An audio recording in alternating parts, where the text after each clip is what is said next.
Hello, नमस्ते, आदाब, सत श्री अकाल, जय जिनेंद्र। तो कैसे हो आप? आज मैं आया हूँ मोहित भैया और प्रतीक्षा भाभी का इंटरव्यू लेने, जो कि दोनों गवर्नमेंट जॉब में। मोहित भैया बैंक में मैनेजर हैं और भाभी जी हमारी एमपीपीसीएस के थ्रू एसडीओ हैं। तो सबसे पहले भैया और भाभी, आप लोग का बहुत बहुत थैंक यू जो आप लोग ने मुझे टाइम दिया।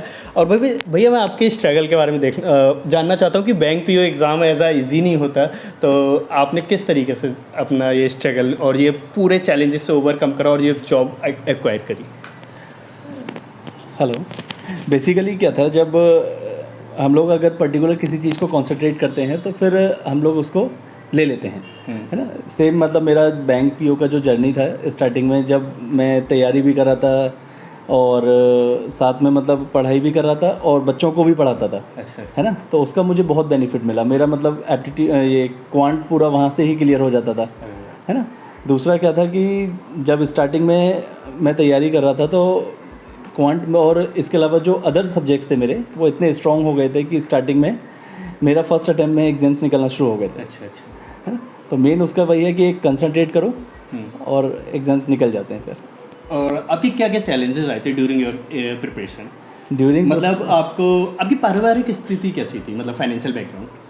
फाइनेंशियल बैकग्राउंड तो एज इट इज़ पापा का और हम लोग मतलब बहुत स्ट्रॉन्ग तो नहीं था। अच्छा अच्छा। लेकिन ये था कि मैं स्टार्टिंग से मतलब जॉब के, जब मैं कॉलेज में था उस टाइम से ट्यूशन्स लेता था। अच्छा अच्छा। है ना। ट्यूशन्स लेने के दो बेनिफिट थे। एक तो फाइनेंशियली मैं स्ट्रॉन्ग होता था, अच्छा अच्छा। है ना, मतलब फाइनेंशियल नीड्स मेरी कंप्लीट हो जाती थी। अच्छा अच्छा। और दूसरा क्या था कि मतलब जो पढ़ाई, मतलब मैं मेन बेसिक जो बैंक में या किसी भी कॉम्पिटिटिव एग्जाम में जो रहता है, वो क्या रहता है कि क्वांट्स रहता है ना, रीजनिंग रहती है। वो आपके और स्ट्रॉन्ग हो जाते हैं। उसके लिए मतलब अलग से फिर बहुत ज़्यादा मेहनत करने की ज़रूरत नहीं होती है, तो मतलब और आप फाइनेंशियल स्टेबल हो जाते हैं आपके लिए। मतलब वो चीज़ आपने जो आपकी सिचुएशन थी एज अ अपॉर्चुनिटी बनाई आपने उसको। हाँ, जो सिचुएशन थी, जो मतलब हार्ड टाइम था ना, वो एक अपॉर्चुनिटी की तरह थोड़ा सा हो जाता है। ठीक है। तो भाभी जी, आप पे आना चाहेंगे कि आपका कैसा रहा ये जर्नी आपको एग्ज़ाम क्रैक करने में? क्या ये आपने पहली बार में क्रैक कर लिया था या आपने पहले कोई और जॉब ली फिर उसके बाद ये डायरेक्ट इस जॉब में?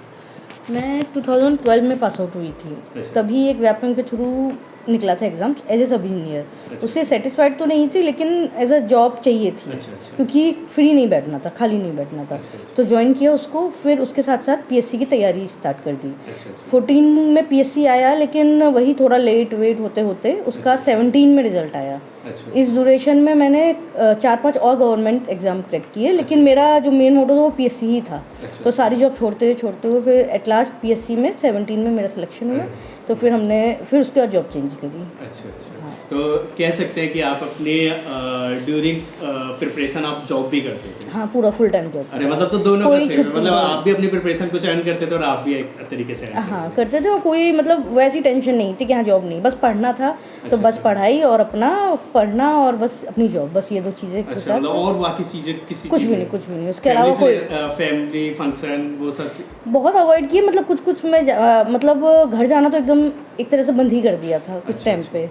तो मम्मी आ जाती थी, भाई आ जाता था राखी वाखी पे, मतलब दिवाली टू दिवाली जाना होता था। अच्छा, बस पूरा अपने, हाँ बस। और जॉब वो ट्यूशन्स वगैरह तो नहीं ले पाते थे, तो मेरी एक फ्रेंड थी तो उसके थ्रू मटेरियल मंगा कर खुद से सेल्फ स्टडी, और जो भी डाउट रहते थे उसी से क्लियर कर। अच्छा, आपने सेल्फ स्टडी करी? हाँ, फुल सेल्फ स्टडी। हाँ, मतलब अपनी फ्रेंड से मैंने मटेरियल लिया था। अरे, बहुत उससे बढ़िया। मटेरियल लिया और अपना सेल्फ स्टडी कर करके ही खुद से किया उसको।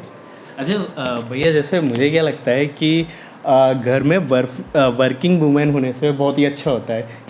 क्या एडवांटेज लगते हैं आपको वर्किंग वूमेन होने के? वर्किंग वुमेन होने के एडवांटेजेस भी हैं, है ना। अच्छा, मेन तो एडवांटेजेस ही हैं, डिसएडवांटेजेस तो एज इट इज़ नहीं है। अच्छा अच्छा। है ना। बेसिकली क्या रहता है कि एक तो अगर दोनों कमा रहे हैं तो फाइनेंशियल स्टेबिलिटी बहुत ज़्यादा हो जाती है। अच्छा अच्छा। है ना। दोनों को झगड़ने का टाइम थोड़ा सा कम मिलता है। फिर भी हम झगड़ लेते हैं टाइम निकाल के। अच्छा अच्छा, ये भी ज़रूरी है। हाँ, वो भी ज़रूरी है ना। दूसरा क्या है कि एक अगर दोनों अच्छी जॉब्स में हैं, है ना, तो मेन क्या है कि आप बहुत सारी वो चीज़ें कर सकते हैं जो आप सिंगल सैलरी में नहीं कर सकते हैं, अच्छा। है ना। तो ऐसा है। बाकी तो ये है कि अगर दोनों वर्किंग हैं तो ये है कि वो भी अपना सेल्फ डिपेंडेंट है, मैं भी अपना सेल्फ डिपेंडेंट हूँ। तो ये है कि बाकी और फ्यूचर थोड़ा सा और अपन अच्छा कर सकते हैं। और ये तो एडवांटेज हो, कोई डिसएडवांटेज भी होता है? डिसएडवांटेजेस ये रहता है कि जैसे थोड़ा समय की कमी हो जाती है, अच्छा अच्छा। है ना, और घर में भी थोड़ा सा मैनेज करने में इश्यूज आते हैं, ओके, है ना। और बाकी जैसे हम लोग कहीं अगर घूमना जाना चाहते हैं या कहीं कुछ काम करना है तो मतलब मोस्टली टाइम अवॉइड भी करना पड़ता है, क्योंकि अगर मेरी छुट्टी है तो उनकी छुट्टी नहीं है, अच्छा, उनकी छुट्टी है तो मेरी नहीं है ना। ये तो वो एक पूरा देखना हाँ, वो पड़ता सारी चीज़ें फिर मैनेज करके चलना पड़ता है। अच्छा, जैसे कि भैया आपने बताया कि बोथ वर्किंग होने से फाइनेंशियल स्टेबिलिटी बहुत अच्छी आ जाती है, ठीक है। जब हम प्रिपरेशन फेज में होते हैं तो हमारे कहीं ना कहीं फाइनेंशियल बहुत चलता है कि हमें घर भी लेना है, दुकान भी वो घर लेना है, कार लेनी है, वो और सारी चीज़ें करनी है मतलब। तो अभी क्या प्रॉब्लम्स है आपकी लाइफ में, अभी किस तरह की प्रॉब्लम भाभी जी आप सबसे? ऐसा मतलब फाइनेंशियल तो ऐसा कोई ऐसा प्रॉब्लम किस नहीं तरीके की है। आती है, मतलब जब हम इस स्टेज में आए थे तो हमारी इस स्टेज में क्या प्रॉब्लम्स रहती हैं जो अभी हम फेस टाइम मैनेजमेंट बोल सकते टाइम हैं, मैनेजमेंट थोड़ा घर पे मेन issue ध्यान तो वही थोड़ा सा होता है। कम हो पाता है, बच्चे को थोड़ा सा आप कम देख पाते हैं, मतलब कहीं ना कहीं एडजस्ट करना पड़ता है अपने जो घूमने जाना है, मतलब ये सब चीज़ों से भी एडजस्ट करना पड़ता है, क्योंकि मेन चीज़ फिर ये जॉब कर लो घर कर लो तो थोड़ा सा मिसमैनेज तो रहता है। अच्छा, मिसमैनेज तो मतलब ये आपको टाइम मैनेज, फिर आप वीकेंड्स वगैरह में देखते होगे वो सारी वीकेंड्स हमारा वीकडे से ज़्यादा बिजी रहता है, चीज़ें? अच्छा एक्स्ट्रा काम रहते हैं और घर के काम रहते हैं, ये रहते हैं, तो वीकेंड तो मेरा तो और ज़्यादा बिजी रहता है। अच्छा अच्छा। तो अच्छा भैया, भाभी जी आपसे सवाल है, एक मैंने ऐसा सुना था कहीं कि जो वाइफ की सैलरी होती है वो तो वाइफ की होती ही होती है, और जो हस्बैंड की सैलरी होती है उसमें भी पूरा हक वाइफ का ही होता है। ये बात सच है या नहीं? पहले भैया आप बताओ सच बताना। भैया भाभी के डर से कुछ मत छुपाना, सच बताना। नहीं, वो तो 100% सच है। तो आज 1 तारीख है, आपके पास बहुत पैसे आए होंगे आपकी भी सैलरी, भैया की भी सैलरी। अच्छा, क्या मजाक से हट के आप बताइए क्या है इसमें मतलब? नहीं, अब ऐसा अगर दोनों कमा रहे तो वो घर की जिम्मेदारी भी दोनों की हो जाती है, ऐसा कुछ वो नहीं है, मतलब जिसको जो चीज़ लगता है वो करता रहता है। मतलब तो ये बात सच नहीं है कि ऐसा है, आप पूरी सैलरी भैया से नहीं मांगते? नहीं नहीं, ऐसा नहीं, कभी ऐसा नहीं, तो नहीं, लेकिन हाँ, लेकिन जिसको जैसा नहीं है वैसे अपना मैनेज करते हैं। मैनेज करते रहते हैं। बढ़िया। मैंने सुना है कि जो बैंक की जॉब होती है बहुत ही वाइट कॉलर जॉब होती है, आप सुबह जाओ और 5 बजे आ जाओ, तो क्या है मतलब ये एक मिथ है या रियलिटी में ऐसा होता है? नहीं, बैंक जॉब बिल्कुल प्योर वाइट कॉलर जॉब है, अच्छा। लेकिन मिथ जैसे ये है कि मतलब 9 to 5 PM जॉब है, वो तो नहीं है, है ना? वो तो टोटल मिथ है।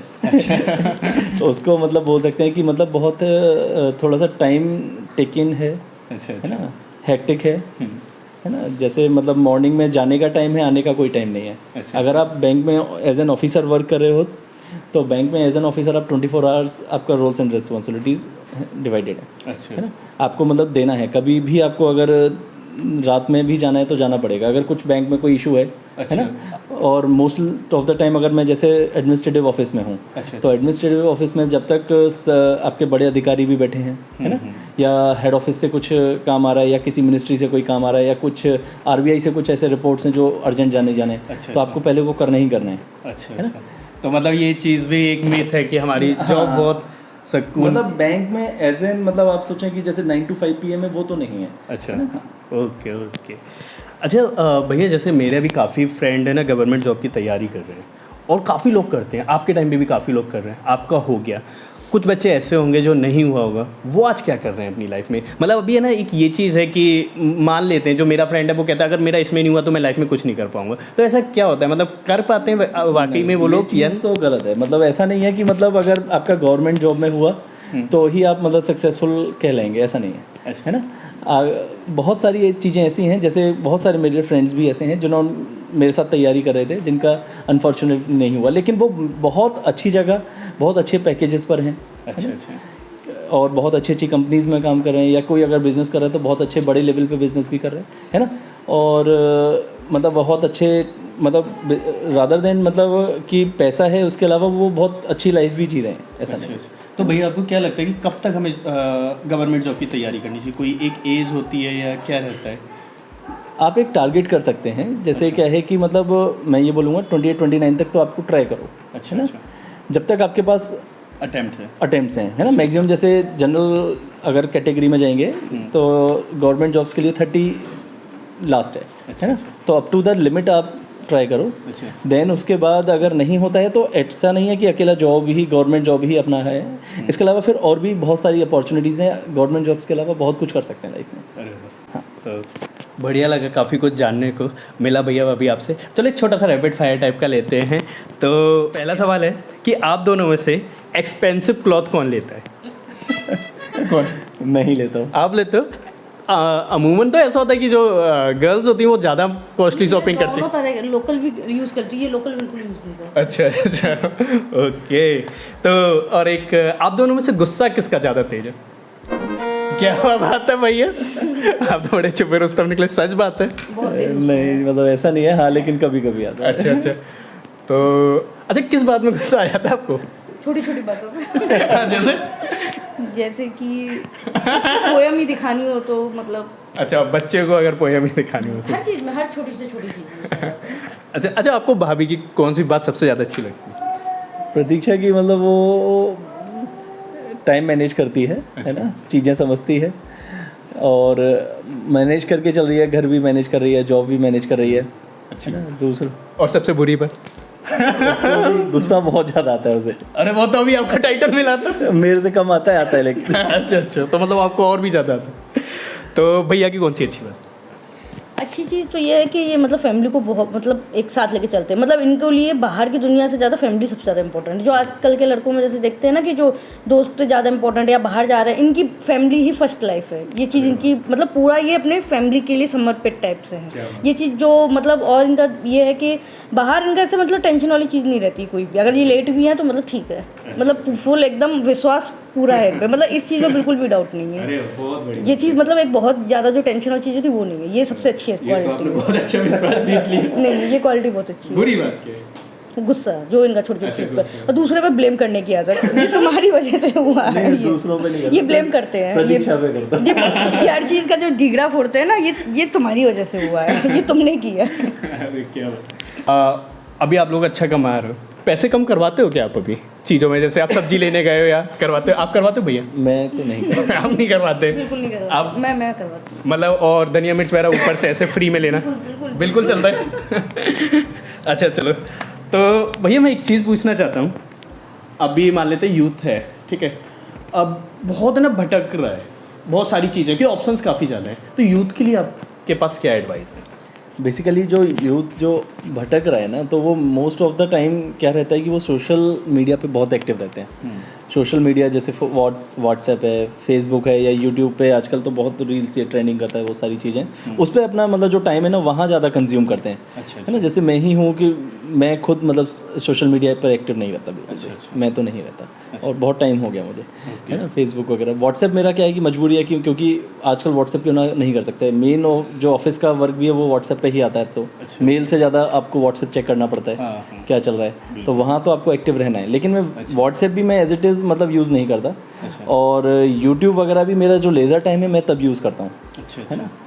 जैसे अपना देख लिया, अदरवाइज़ क्या रहता है कि जैसे अगर उनको करना है तो पहले तो फोकस हो जाओ जो करना है एग्जैक्टली। अगर बैंक की तैयारी कर रहे हैं तो बैंक में जाना है ना। जैसे आजकल क्या है कि यूपीएससी वगैरह का डायरेक्टली लोग सोचते हैं कि वहाँ जाना है, अगर कर सकते हो तो बहुत अच्छा है। अगर इनकेस जैसे नहीं है अपने पास तो सबसे बेटर है आप कोई एक ऐसा जॉब पकड़ो जो आपका बेस प्रोवाइड करे, है ना। एटलीस्ट आपके पास बेस होगा, फाइनेंशियल भी कुछ आता आपको फाइनेंशियल स्टेबिलिटी मिलेगा, है ना, बेस मिलेगा, आप मेंटल सेटिस्फाइड रहेंगे, है ना।